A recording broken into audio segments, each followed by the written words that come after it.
Quando me tornei católico? Eu já vou responder de cara para vocês aqui, para não enrolar. Me tornei católico no dia 4 de outubro de 1981, no meu batismo. Claro que eu vou contar direitinho depois a minha trajetória dentro da igreja, que nem sempre eu fui ativo na igreja, dei uma desviada aí, feia aí na adolescência, mas retornei para a Igreja de Cristo numa situação muito peculiar, muitíssimo interessante. Eu acho a história mais incrível e interessante que eu já ouvi, fora a história de Cristo, dos santos, né? Óbvio, mas uma história incrível porque é a minha história, óbvio. E eu nem sempre fui da igreja, apesar de meus pais me educarem na fé católica. Ali meu pai era muito ativo também na igreja, principalmente, e ele era coordenador, inclusive, da Renovação Carismática Católica, coordenador diocesano. Então eu fui criado nesse ambiente carismático mesmo, desde pequenininha, frequentando os grupos de oração. Meus pais tinham um costume muito interessante, eles iam todos os sábados, bem de madrugada, para uma montanha rezar, né? E eles me levavam, bem pequenininho ainda, no colo. A gente ia de carro com uma fita do Richard Clayderman, né, pianista, e eles contam que aquela música ia tocando na ida e na volta. Chegava lá, eles reuniam, rezavam no monte, na montanha lá, depois era um grupo, né? Depois se dividiam, cada um ia para um lugar rezar separado. E no final, para ver o sol nascer, todos se reuniam numa pedra e cantavam: Tu és o sol do novo amanhecer, Tu és farol da vida renascer, Maria, Maria, és poema de amor, és minha mãe e mãe do meu Senhor, né? Essa música me traz muita coisa boa. Eu acho que ficou lá no inconsciente de alguma forma, e todas as vezes que eu escuto, ela causa uma sensação muito boa. Apesar de eu não ter lembrança desses episódios da gente lá na montanha, eu era muito novo. Então era um costume muito interessante. Então eu fui criado nesse ambiente de retiros, de grupo de oração e tal. Aí chegou um momento da minha adolescência, meus pais também, né, pararam um pouco de participar de maneira muito ativa. E na minha adolescência também, eu não estava nem aí. Eu sempre acreditei em Deus, assim, sempre rezava em momentos de apuros, né? Mas eu não tinha um relacionamento de intimidade com Deus. Para mim, Deus era meio que um ser que criou tudo, tá, ok, mas lá no céu e a gente aqui, cada um na sua, e ele intervindo de vez em quando em alguma situação, né? E até que eu fui convidado por um amigo para participar de um retiro, né, espiritual. Foi no dia 6 de agosto de 1996. Eu tinha 14 anos de idade nessa época. E eu fui nesse retiro. Eu confesso que eu fui mais por curiosidade, por causa das meninas. Eu acho que adolescente tem muito disso, né? Que sabe que tem menina e tudo, e vai por causa disso. Eu fui nessa intenção também. Eu fui meio que corajoso, porque fui sem conhecer ninguém. Cheguei lá, um peixe fora d'água. E no dia 6 de agosto, às 2 horas da tarde, eu vivi uma experiência extraordinária com Deus, assim, algo de fato incrível na minha vida. Eu lembro direitinho, foi durante uma partilha de homens, né, separado os homens das mulheres, e os homens foram para a área externa da casa de retiro, as mulheres foram para a capela. E no meio da partilha dos homens, aconteceu algo muito forte com a gente ali. A gente começou a chorar, e a gente sentiu mesmo uma presença de Deus muito forte. E foi um momento marcante na minha história. De fato, naquele momento, eu rezei assim, falei: Senhor, nunca mais eu quero te abandonar. Me dê força para continuar até o fim. E ali eu continuei. A partir dali eu entrei para a igreja e comecei a servir no grupo de oração da Renovação Carismática. Entrei para o grupo de servos, né? A princípio eu tocava bateria, né? Entrei para o Ministério de Música, e eu era o baterista da banda, uma banda boa que se transformou depois no Ministério Diocesano da Renovação. Fomos participar do Festival de Música da Canção Nova, essa banda. Na época, acho que o Ministério ficou em 5º lugar, se não me engano, isso foi muito tempo atrás. E minha trajetória foi assim, eu sentia um impulso muito grande de pregar, de levar a palavra de Deus. Isso queimava no meu coração, ali ainda jovenzinho, né? Assim, 14, 15 anos de idade. E eu queria pregar, falar. Um dia eu procurei a coordenação do grupo, o núcleo, né? Eu quero pregar, eu sinto vontade de falar de Deus, aquele fogo dentro do coração. E aí eu lembro que eles falaram para mim assim, olha, não é possível, ou você escolhe a música ou escolhe a pregação. Se você quiser pregar, você tem que abandonar a música.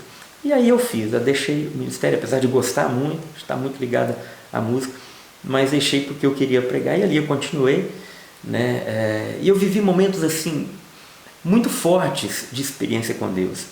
Eu sei que a vida de fé não se resume em sentimentalismo. A fé não é sentimento por definição. Porém, Deus não despreza aquilo mesmo que Ele colocou em nós, que é o sentimento. O sentimento não é o mais importante, porém ele faz parte da composição da pessoa humana e ele não pode ser desprezado, né?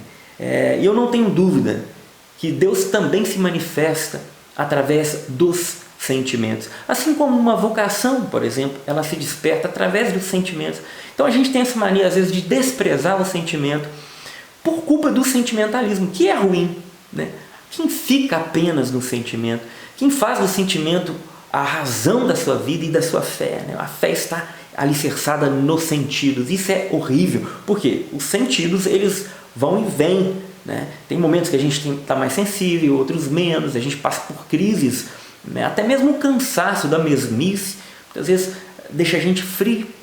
E quem se baseia no sentimento, mais cedo ou mais tarde, então vai abandonar a fé, vai abandonar a fé católica, a igreja. Mas o sentimento muitas vezes é usado por Deus para que a gente se desperte para alguma coisa, inclusive para a nossa própria vocação. A vocação, ela tem uma característica muito forte, que é esse gosto, essa vontade de seguir aquele caminho, né? Eu não acredito numa vocação meramente racional, tá? Eu não acredito nisso, que se a pessoa racionalmente ela pensa, não, eu de fato tenho que fazer essa escolha porque eu estou percebendo que Deus está me movendo por esse lado, apesar de eu não querer ir por ali. Pode ser que aconteça com alguém, tá, ok, mas no geral Deus move o nosso coração, move os nossos sentimentos naquela direção. Isso faz parte da estrutura humana que Deus não despreza. É importante fazer esse adendo, não é sobre isso o vídeo, óbvio, mas às vezes é dúvida de muita gente. Eu sei que tem uma linha de pensamento assim que despreza completamente os sentimentos, né, e não sabe entender e diferenciar o sentimento do sentimentalismo, do excesso das emoções e o desequilíbrio nessa parte. Enfim, fecho parênteses, vamos continuar. Então, ali eu vivi momentos muito fortes de experiência com Deus, né, de entrega pessoal a Deus da minha vida, e eu vi muitas coisas acontecendo. Eu vi Deus se manifestando, e é interessante e é bom que isso aconteça, porque quando há uma manifestação até extraordinária de Deus, aquilo fortalece a nossa vida, fortalece a nossa fé, a nossa convicção que estamos no caminho correto. Foi assim que Deus fez, né? Quando você pega o Evangelho, principalmente de Lucas, né? Muitas curas físicas é relatado por Lucas. Mateus também tem muitos milagres e extraordinários. Bom, todos os evangelhos eles ressaltam muito essa ação de Cristo de maneira extraordinária sobre a própria natureza das coisas, né? E como isso atraía, como isso convertia, como isso era sinal de que ali estava o Filho de Deus agindo, né? E também foi assim na minha vida, eu vi muita coisa acontecer e eu louvo a Deus porque Deus me permitiu ver essas coisas acontecer.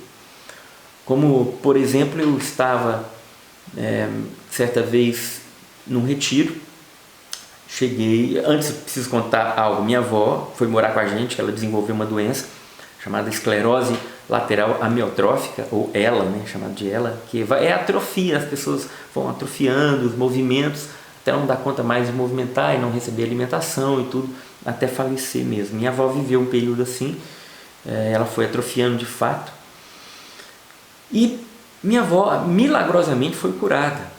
Um dia eu chegando do retiro, passei a noite em oração, em vigília, apertando a campainha bem cedo, ninguém tinha acordado ainda, e de repente a porta abre, era minha avó, que estava entrevada na cama, mas foi apoiando a parede até abrir a porta. E minha avó começou um processo de regeneração extraordinário, e o médico tirava a chapa da cabeça dela e falava assim, não é da mesma pessoa, não pode ser, porque neurônio não se recompõe assim, e os neurônios dela estão se recompondo, né?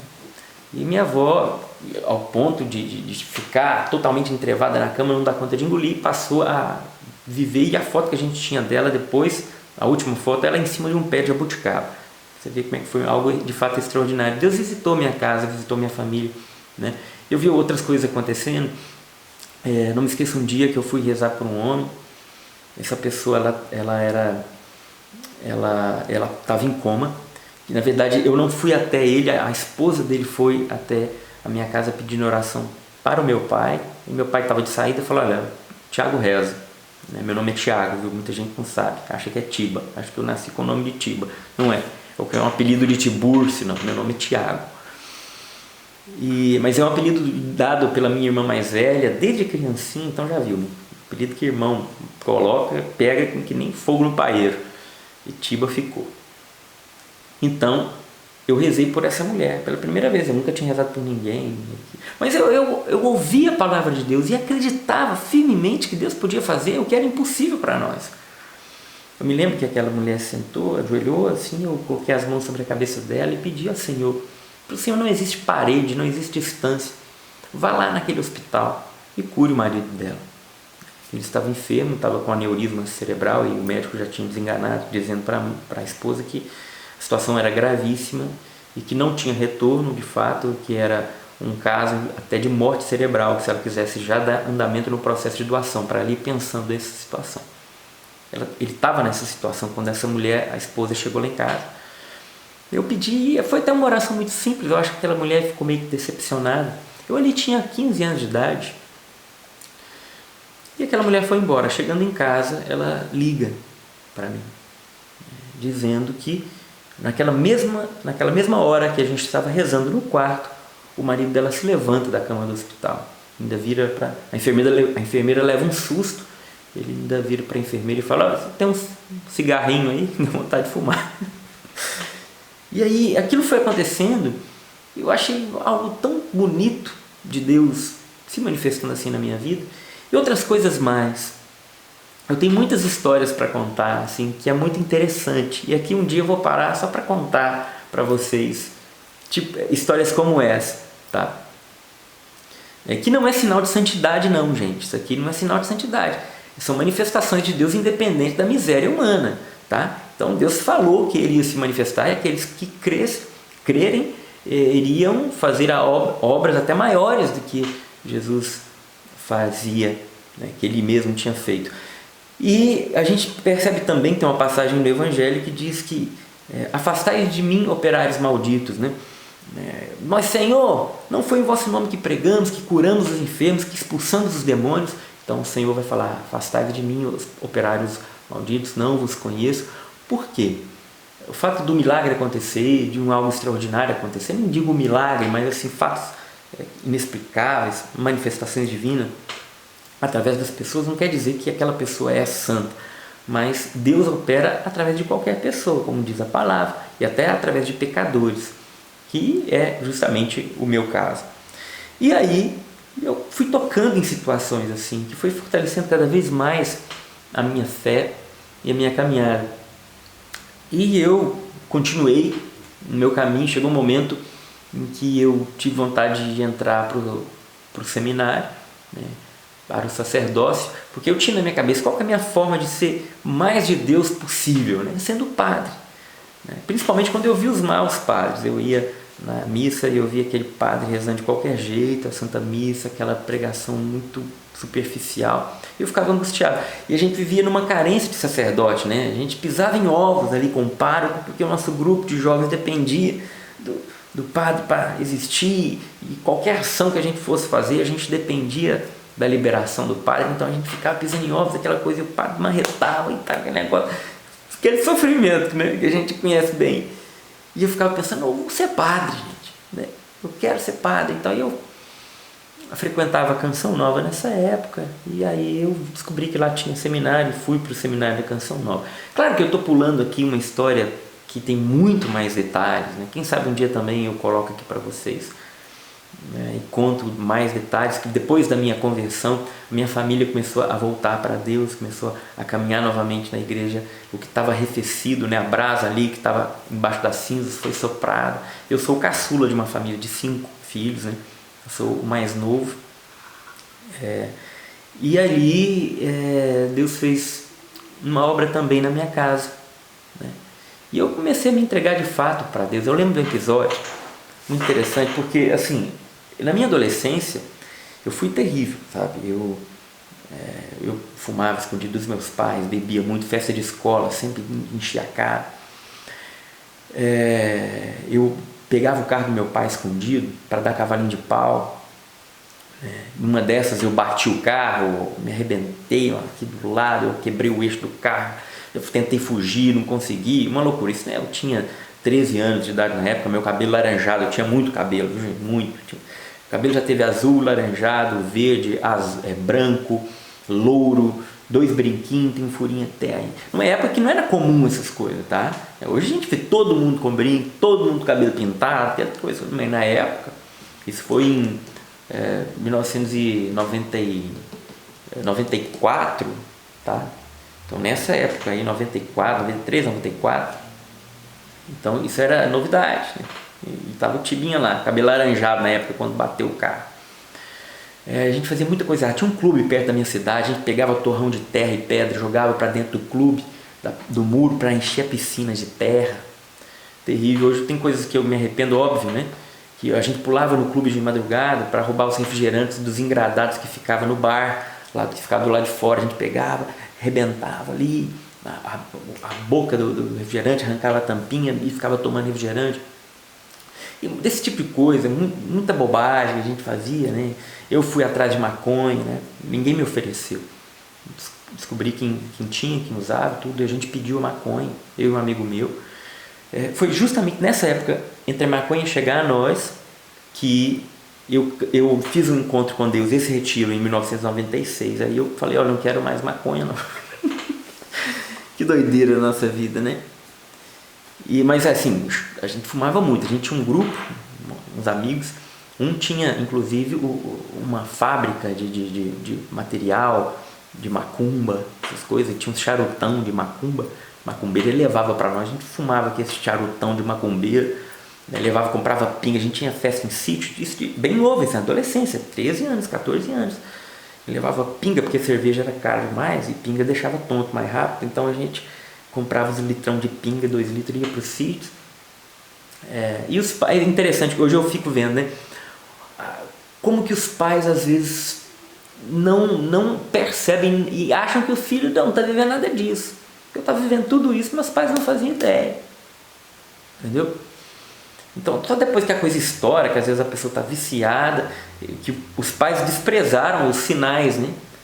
Deixou muito solto. Aí depois a coisa fica tarde demais para resolver, né? Aí o remédio tem que ser mais amargo. E assim foi comigo. Dava um livro, tá, gente? Eu estou resumindo aqui. Mas o meu encontro com Deus em 1996 foi tão forte mesmo, que eu decidi de fato romper ali com o pecado, que esse é o passo, né? Primeiro é o encontro pessoal, o encantamento com Deus, isso faz parte, é bom. Esse encontro fascinante com Cristo. Depois, o segundo passo é o rompimento com o pecado.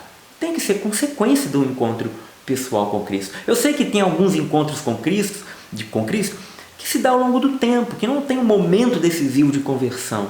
Claro que todo encontro com Cristo também não se resume a um momento apenas, mas uma série de acontecimentos. Mas tem gente que já vem na igreja de maneira mais degradê, né? Vai se encontrando com Cristo, com a verdade de Deus, e vai se voltando, vai se convertendo. E alguns são mais abruptos, assim como foi no meu caso. Ali eu decidi, quero ser de Deus, Senhor, e muda minha vida. Eu quero viver para Ti, viver para falar da Tua palavra, né? Interessante, eu me lembro que eu voltava dos momentos de oração, do grupo de oração, e eu pensava o seguinte, eu quero um dia viver num lugar onde todo mundo é de Deus, onde a gente vá trabalhar nas coisas do Senhor para evangelizar. Eu já senti a vontade de dedicar a minha vida de maneira integral para a evangelização, né? O que hoje eu faço. Vivi 17 anos numa comunidade de vida, numa evangelização intensa de formações, de pregações, né? Pregando retiros, encontros, e foi muito bom, foram 17 anos assim. E hoje eu também vivo para a evangelização, para levar essa verdade do Evangelho que nos encantou um dia e que mudou a nossa vida, né? Então eu comecei a caminhar na igreja nesse sentido. Aí eu entrei para a Canção Nova, eu fiquei 17 anos lá, a princípio para o seminário, né? Entrei para o seminário, fiquei 2 anos e meio no seminário, entre a filosofia e a teologia há um espaço, chama noviciado, né? Chamava. E ali é um momento também decisivo para a gente, se a gente vai continuar ou não. E aí eu decidi que não era essa minha vocação, que de fato eu tinha criado uma coisa na minha cabeça: a melhor forma de ser de Deus é ser padre. E quando eu descobri que a vocação matrimonial ela é riquíssima, lindíssima, e ela comporta uma vida de santificação, sim, que dá para se criar uma família de Deus, eu fico imaginando, se eu tivesse sido padre, meu Deus, tudo bem, eu talvez seria um bom padre, mas jamais seria tão feliz e realizado como eu sou hoje com a minha esposa e com os meus filhos. Olha que lindo, né? Como Deus traça um caminho para nós. E depois eu conheci a Déia. Eu já tinha conhecido a Déia antes, né? A gente era amigo, assim, conhecido, até do mesmo noviciado. E depois esse sentimento se despertou, né? E a gente começou a namorar. A gente namorou 5 anos. Mas foi um tempo de espera muito grande, foram mais de 2 anos esperando até começar a namorar, porque tinha todo um processo de caminho, papapá e tal. Namoramos aí 4 anos e 7 meses, depois nos casamos em 2010 e temos aí os nossos filhos, né?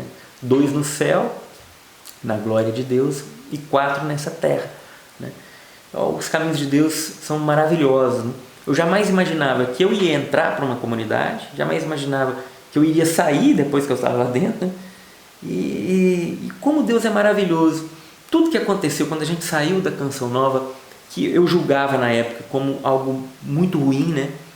Porque vocês conhecem a história, tem um vídeo no canal aqui onde eu conto porque nós saímos da Canção Nova. Basicamente foi por causa do homeschooling, né? Do ensino domiciliar, que a comunidade disse que não comporta esse modelo aqui, ou a gente ficava, se submetia ali, ou a gente saía para fazer o ensino domiciliar. E foi uma decisão muito acertada da nossa parte, e eu sou muito grato a Deus pelo tempo que eu vivi lá, mas sou muito grato a Deus por esse tempo que eu vivo agora, onde eu posso viver plenamente a minha vocação como família, com a autonomia que a família precisa ter para decidir algumas coisas em relação aos filhos. Isso é muito importante e que a gente toca hoje, né? E hoje nós estamos nessa caminhada com o canal, né, que está aí hoje com 270 mil inscritos, no nosso Instagram. Como tem sido um instrumento de Deus para levar essa experiência que um dia nós vivemos e que nós bebemos, de toda a verdade da igreja, da palavra de Deus, da tradição, do magistério, tudo isso que nos encantou, que nos envolveu, que nos abriu os olhos, né, que nos fez fazer uma experiência autêntica com a pessoa de Jesus Cristo, nos encantarmos com Ele, né? E ao ponto de abandonar tudo para viver só para Ele. E hoje a gente pode falar isso para vocês que estão nos assistindo. Olha, Jesus Cristo é real, Ele pode mudar a nossa vida, Ele pode transformar o nosso coração, Ele pode arrancar fora a nossa tristeza, Ele pode restaurar o nosso lar. Eu sei que às vezes muitos lares estão caindo aos pedaços, né? Deteriorados, relacionamentos desgastados, né? Por falta de fé, de uma experiência autêntica com Cristo. E essa experiência eu não resumo ela apenas a um momento ou a um sentimento, ela é muito mais que isso, né? Mas precisa acontecer. O que eu sinto falta, e eu vou abrir o coração aqui para vocês, o vídeo já ficou longo, né, gente? Mas nos dê licença aqui, né, para partilhar um pouco mais. O que eu sinto falta muitas vezes, em algumas linhas, até mesmo dentro da igreja, de pessoas que buscam sinceramente os caminhos da verdade, da doutrina, né, da tradição, que é uma busca bonita, autêntica e sincera, mas que eu sinto que às vezes falta aquela intimidade que só vem através da oração, né, do encontro, da entrega pessoal, de uma vida de intimidade mesmo com o Senhor. Eu fico olhando assim algumas pessoas que têm um relacionamento muito técnico com Deus, sabe? Que pega ali o folhinho, né? Que é a oração, tá aqui, ótimo, é a oração da igreja, tá aqui a oração, Salve a Rainha, Magnífica e tal, e faz suas orações no papel, que é importante também, é válido, mas nós temos que dar um passo além. Tem que ter a oração, né, do papel, que dá para rezar de todo o coração ali, mas existe uma intimidade com Deus que ela brota da espontaneidade, que tem que brotar da tua sinceridade. Você ajoelhar e falar com Deus: ó Senhor, a situação está assim, o Senhor tem que intervir, porque eu não estou aguentando mais. Ou no momento de alegria: Senhor, eu quero te agradecer por ter vivido isso e partilhar com o Senhor, porque Ele é o nosso amigo e Ele está próximo de nós. Isso vai cultivando esse momento de intimidade com o Senhor como um grande amigo nosso.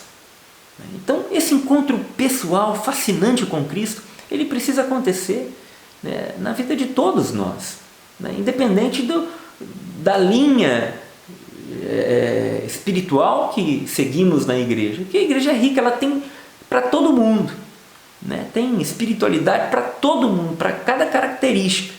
Tem gente que é mais melancólico, tem gente que é mais fleumático, tem gente que é mais colérico, tem gente que é mais sanguíneo, e que se adequa a diferentes formas de se relacionar com Deus, de oração, de carisma, de movimentos. Tem gente que se identifica muito com o Opus Dei, tem outros que se identificam mais com a espiritualidade carmelita, né, de Santo Inácio de Loyola, e assim vai, né? Então é bonito ver essa diversidade, porém em todas elas eu acho que tem que ter essa intimidade, essa pessoalidade com o Senhor, que não é não é a falta de respeito, não, é a própria intimidade mesmo, né? Então, e às vezes eu sinto isso em algumas expressões de fé dentro da própria igreja, né? Eles acham que isso é coisa de carismático. Não, não é coisa de carismático, isso é coisa de cristão, é coisa de quem é íntimo desculpa, de Jesus Cristo, nosso Senhor. Muitos santos viveram essa intimidade, eu acho que todos viveram essa intimidade com Cristo, né? Essa abertura, essa espontaneidade, que é importante sim, tá? Bom, gente, essa é um pouco da minha história, né? Que envolve muito mais coisas, como eu falei aqui, mas hoje eu queria partilhar com vocês como é que foi minha trajetória na igreja. Então, desde 1996 eu voltei para a igreja e estou aí até hoje, muito agradecido por fazer parte dessa igreja católica que eu sou apaixonado, né? Que tem suas falhas no sentido das pessoas que estão dentro da igreja, que tem suas falhas, que tem seus erros, suas omissões, seus abusos, e que é importante a gente pensar que a igreja é muito mais do que isso que a gente vê, e que esses erros eles não representam a igreja ela é mais espiritual do que ela é o corpo de Cristo, né? Ela é a noiva do Senhor. Então a gente é encantado pela igreja, isso nos faz mover o nosso coração em direção aos sacramentos, beber da Eucaristia, do Santo Rosário também, dos outros sacramentos, né? Não, o Rosário não é um sacramento, mas assim, eu falo das diversas práticas religiosas, de espiritualidade, mas também dos sacramentos, né? E beber da confissão, da reconciliação, e todas essas fontes de graça na nossa vida. Talvez você esteja vendo esse vídeo aqui, você tem um relacionamento com Deus assim, um pouco mais frio, né? Mas você acredita em Deus, você crê que Ele existe, mas te falta um passo maior na fé. Eu te convido a fazer uma experiência de uma oração espontânea. Marque um tempo, comece com 5 minutos, todos os dias, durante 5 minutos, nesse determinado horário, eu vou me fechar no quarto e vou ter uma conversa com Deus. Fala para Ele como está seu coração, suas tristezas, suas alegrias, as suas dúvidas. Coloca para ele, como um amigo coloca para o outro. Faça essa experiência todos os dias, durante 5 minutos, cronometrado, tá? 5 minutos. Depois você sentir necessidade, vai aumentando esse tempo. Mas eu te desafio a fazer isso. Você vai ver que a sua intimidade com o Senhor vai aumentar cada vez mais. E muitas graças vão acontecer na sua vida por consequência disso, né? A gente se encontra com Cristo, a gente rompe com o pecado. Aí eu não falei os passos, né? Naquela hora eu comecei a falar, não terminei. Que é o encontro fascinante com Cristo, o rompimento com o pecado. Aí entra o aprofundamento catequético, né? E essa missionariedade. São passos importantes e essenciais. Às vezes a pessoa quer pular direto no aprofundamento catequético e acha que isso é conhecimento de Deus. Isso não resume conhecimento de Deus. Talvez fique aqui, né? E não é só aqui. Ela envolve um relacionamento. Então, é o encontro com o Senhor, o rompimento com o pecado, o aprofundamento catequético e esse transbordar na missionariedade. Tudo isso envolto na vida de oração, que é importantíssimo. Deus abençoe. Concluindo, hoje eu estou casado com a Deia, tenho 4 filhos aqui nessa terra, 2 no céu. Temos um trabalho de apostolado, na verdade, pela internet, pelos meios de comunicação, tendo uma loja de camisetas católicas também, vou deixar aqui o link se quiser entrar e olhar, são camisetas lindas, tá? E a gente sobrevive disso hoje, né? De uma livraria católica, onde nós vendemos livros, e assim a gente vai levando a palavra de Deus, trabalhando, sustentando a nossa casa com dignidade, ao mesmo tempo levando a palavra de Deus. Isso é maravilhoso, eu só tenho que agradecer a Deus imensamente a vida que Ele me deu, a oportunidade de ter a família que eu tenho, né? Sou muito grato a Deus pela esposa que Ele me deu, né? A Déia é uma pessoa extraordinária, ela não é perfeita, mas é uma pessoa extraordinária. Foi um grande presente que Deus me deu. Cada filho que eu tenho, o Bento, o Matias, né? O Tomás, a Ana Luz, quando eu olho para eles, meu Deus do céu, eu não sou digno disso tudo, mas te agradeço imensamente por ser tão feliz em meu casamento e na minha vida missionária de fé, né? Obrigado a você que assistiu e teve paciência de ver até agora esse vídeo enorme.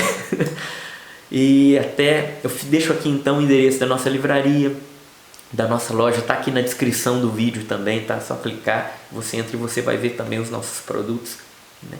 Te louvo, Senhor, por tudo que o Senhor fez na minha vida. E até lá, gente.